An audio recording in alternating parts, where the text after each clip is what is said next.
SJG. What's up, man? Welcome back to the channel, man. Hey, we back again with another video. This time, nigga got Odell. How good was Odell Beckham in his prime? Well, I would say my son was pretty good. You know, he was decent. I ain't gonna lie, before his prime though, like in high school, I played that nigga. I wouldn't say I played him, but my team played that boy. I was a water boy. I was fifth grade and shit. My high school team played that boy. You know, he was at Newman High School. We played him in the playoff. That nigga went stupid. He scored all 20 of his team points by himself. We lost by 8. Sent us home. Let's get into it though, man. No more talking, man. Shout out Odell, man.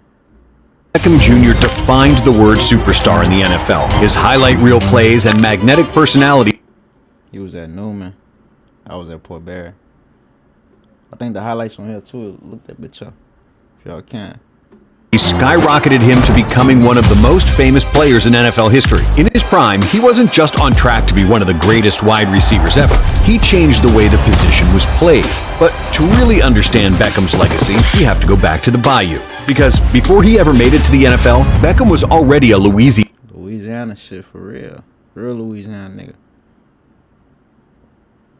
We have to go back to the Bayou. Because before he ever made it to the NFL, Beckham was already a Louisiana legend. Born in New Orleans, OBJ attended Isidore Newman High School, where he was a 3-sport athlete, but the gridiron was where he thrived. He played 4 different positions, but it was clear after 19 touchdown catches as a senior that wide receiver was where he was best. And despite having offers from many top programs, everyone knew where OBJ was going. He was going where his dad played running back, where his mom was a track star, and where his godfather Shaq dominated on the hardwood. He was going to LSU. OBJ spent 3 years in Baton Rouge, where he... That's crazy though, because at his high school, they got Peyton Manning and Eli jerseys hanging up.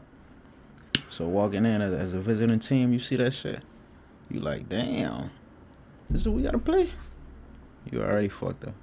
Was going where his dad played running back, where his mom was a track star, and where his godfather Shaq dominated on the hardwood. He was going to LSU. OBJ spent 3 years in Baton Rouge, where he got better every season, culminating in a 1,152-yard, 8-touchdown junior campaign. It was the kind of season NFL scouts couldn't ignore. His elite hands and play... Too bad we was a trash-ass fucking team with great talent. Down junior campaign. It was the kind of season NFL scouts couldn't ignore. His elite hands and playmaking ability after the catch was a nightmare for opposing defenses. He was a threat to take it the distance every play. So it was no surprise that Beckham didn't have to wait long to hear his name called on draft night, as the New York Giants selected him 12th overall. With the 12th pick in the 2014 NFL Draft, the New York Giants select Odell Beckham. That being said, Beckham's NFL career didn't exactly start the way he wanted. Giants fans had to wait to see their new star rookie, with OBJ missing the first 4 games of the 2014 season due to injury. Expectations were already high for Beckham, but his delayed debut only increased the pressure to perform. Looking back, it only makes what he... I think that's when Victor Ortiz was out the door. Y'all remember that boy. He did that first year even more impressive. In just 12 games, Beckham caught 91 passes for 1,305 receiving yards and 12 touchdowns. That's a landmark season for any receiver, much less a rookie who missed 4 games. To no surprise, OBJ was named the NFL's Offensive Rookie of the Year. And despite all the love he received, he may have even deserved more praise. If Beckham played all 16 games and produced at the same rate, he would have ended with 1,740 receiving yards and 16 touchdowns. That's not just the elite. Those are history-making numbers. And while OBJ's numbers alone were insane, the way he was getting them is what launched him into superstar status. He made highlight plays every week, but there was one catch that shook the landscape of the league forever. In a Week 11 Monday night matchup with the Dallas Cowboys, Beckham pulled down what can only be described as one of the greatest catches of all time. At the start of the second quarter, Beckham defied the laws of physics with a 57-yard touch. You know what's crazy? That nigga was doing them type of catches at LSU and in high school. You can go back and look it up. I think I'm lying. At the start of the second quarter, Beckham defied the laws of physics with a 57-yard touchdown grab. Despite Cowboys corner Brandon Carr desperately pulling his jersey, Beckham somehow twisted his body while reaching for the ball with one hand. The freeze frame tells the story. Beckham is reaching so far backwards that it looks like he's going to break his... That ain't even the craziest shit I ever seen. Crazy shit I seen him do. This nigga caught a kick return pass like that. Yeah, caught that bitch like that. It was going in the end zone. He just caught that bitch like it wasn't nothing. The freeze frame tells the story. Beckham is reaching so far backwards that it looks like he's going to break his back. To get to that point and then hold on into the end zone still doesn't make sense. That one is right there with anything I've ever seen, so that was pretty impressive. NBC analyst Chris Collinsworth referred to the move as, "You have to be kidding me. That is impossible." and the NFL quickly crowned it as the catch of the year, before later naming it as the 16th greatest play in NFL history. Next thing you know, OBJ is a viral superstar. When I woke up and for the next following week, I just watched my entire life just change. As if he already wasn't marketable enough, this All the endorsements and shit you about to receive. Following probably went up a million plus or some shit. Watched my entire life just change. As if he already wasn't marketable enough, this catch made him one of the faces of the league as just a rookie. Kids were now dyeing their hair blonde, and instead of mossing one another, all anyone wanted to do was make one-handed catches. You know, I had the parents coming up to me like, man, all my son's trying to do is catch with one hand now. And I remember having to tell kids, you know, keep practicing with two hands first. Even Beckham described it as a life-changing moment. Changed my life forever. It is a moment that happened, and it was a good moment for me. I wouldn't say he fucked up the game, for real, but he kind of fucked it up. A lot of niggas trying to be showboating and shit. Not knowing you gotta really be a nice receiver to catch it with one hand. Every day, like, come on, man. You know, keep practicing with two hands first. Even Beckham described it as a life-changing moment. Changed my life forever. It is a moment that happened, and it was a good moment for me. At least for that moment, the bright lights of the Big Apple suited Beckham perfectly. However, a new challenge awaited as he headed into his second season. You see, in 2015, OBJ had to back up the hype. Playing at a place like New York comes with more attention and expectation. All eyes were on Beckham, and that's exactly how he wanted it, because he was ready to put on a show. Over the course of his second season, It's crazy to have high expectation when y'all bullshit. New York sports ain't been good since the early 2000 NFL. Why? a place like New York comes with more attention and expectation. All eyes were on Beckham, and that's exactly how he wanted it, because he was ready to put on a show. Over the course of his second season, OBJ went for 100 receiving yards or more in 8 different games, averaging 15.1 yards per catch. He bettered his rookie season yards total with a whopping 1,450 receiving yards. 15.1 yards per catch is crazy. Yards or more in 8 different games, You guarantee the first down. averaging 15.1 yards per catch. He bettered his rookie season yards total with a whopping 1,450 receiving yards. He also bested his touchdown mark from the previous season, scoring 13 times in 10 different games. OBJ wasn't a player who preyed on just a few Remember that game they played us? I think we lost 55 to 50 or some shit. Game was crazy. scoring 13 times in 10 different games. OBJ wasn't a player who preyed on just a few teams per year. He was terrorizing almost every defense he faced. Beckham didn't even play the full season, but in this case it was an injury that made him miss time. He was always a passionate player, and that spilled over on the field sometimes, for better or worse. During the Giants' Week 15 loss to the Carolina Panthers, Josh Norman managed to get in his head, and Beckham was flagged for personal fouls 3 separate times before being suspended 1 game by the NFL. Besides his temperament, the other rising issue is that the Giants just flat out stunk. New York had gone 6-10 in back-to-back seasons, despite having one of the most electrifying players in the game. Something had to change, which is why New York fired 2-time Super Bowl winning coach Tom Coughlin and tabbed Ben McAdoo as his replacement. And initially in 2016, it seemed like the perfect move. Beckham played his first full season that year, starting all 16 games and putting up another top-tier campaign. Beckham set a career best in receptions with 101 catches, going for 1,367 receiving yards and 10 touchdowns in the process. And the stats don't do justice for just how good OBJ was. He carried the Giants offense that season, like in Week 6 against the Ravens when he had 222 yards and 2 touchdowns, including a game-winning slant he took to the house. Or in Week 14 against the division-leading Cowboys, where he took another slant over 60 yards for the win. His home run hitter ability was on full display that season. It seemed like every game it was just a matter of time before he broke off another massive. Taking off a slant to the crib is crazy. 60 yards. Back-to-back game.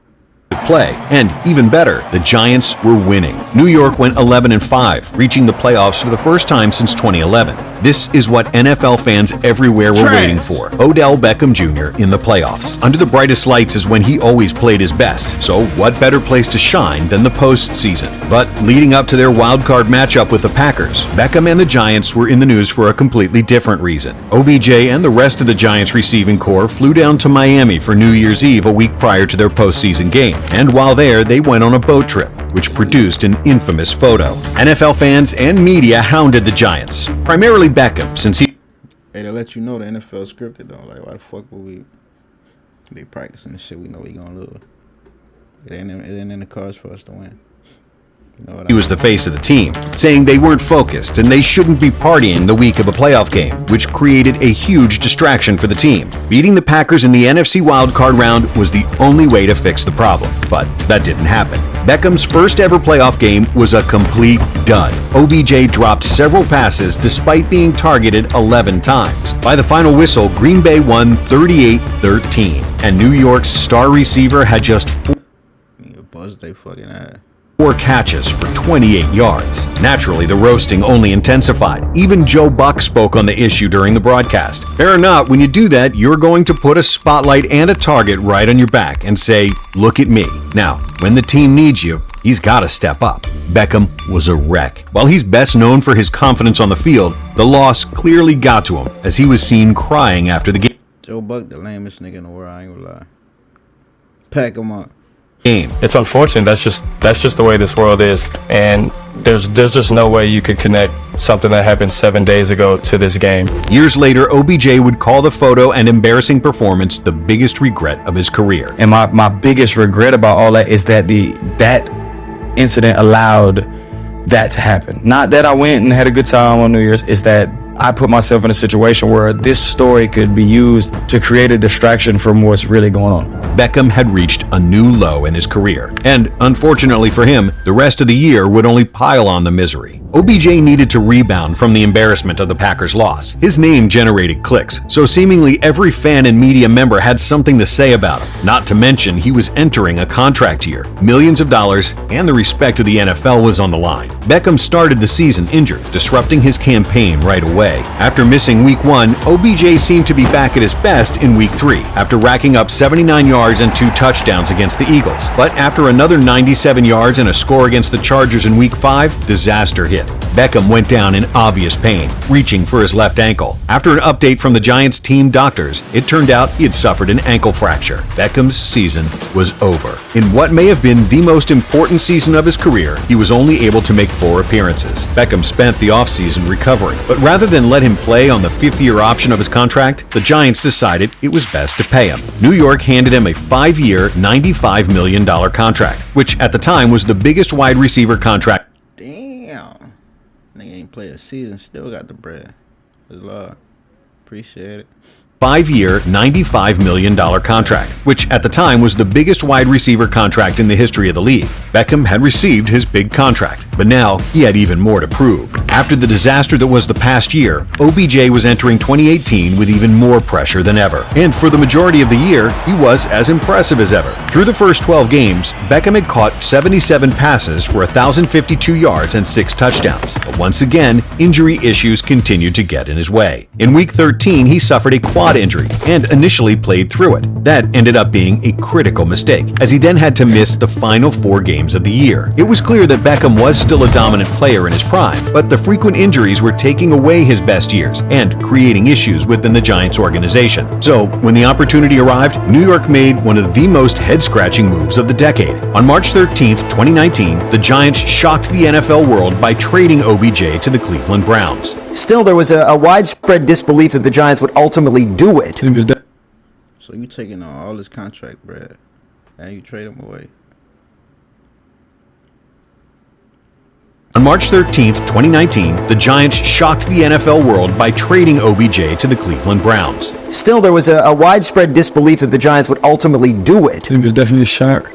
I think I've come to grips with everything and processed everything, but I'm very thankful for the opportunity. It's almost unheard of to trade a player less than a year after handing him a record-breaking contract, but Cleveland was willing to give up a haul for the receiver. The Browns traded their starting safety, Jabril Peppers, their starting guard, Kevin Zeitler, as well as their first and third round picks in that year's draft. After the move, one thing was certain. Beckham was not happy. In fact, OBJ later described the move as the Giants trying to kill his career. I feel like the Giants sent me off. I've said it before, sent me off to Cleveland to die.